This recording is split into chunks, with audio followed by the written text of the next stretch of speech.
360 và là chỉ còn đang lấy mà này trực tiếp mình lấy cái chi con đó nè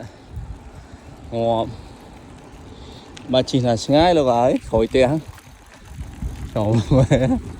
đó là 360 rồi mà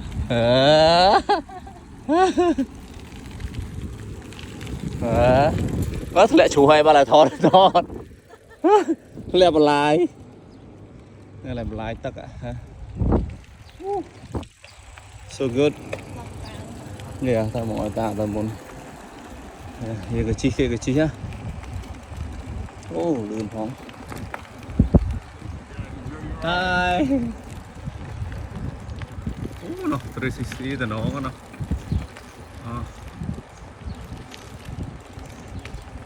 đây đặt ba cối chơi con exercise đây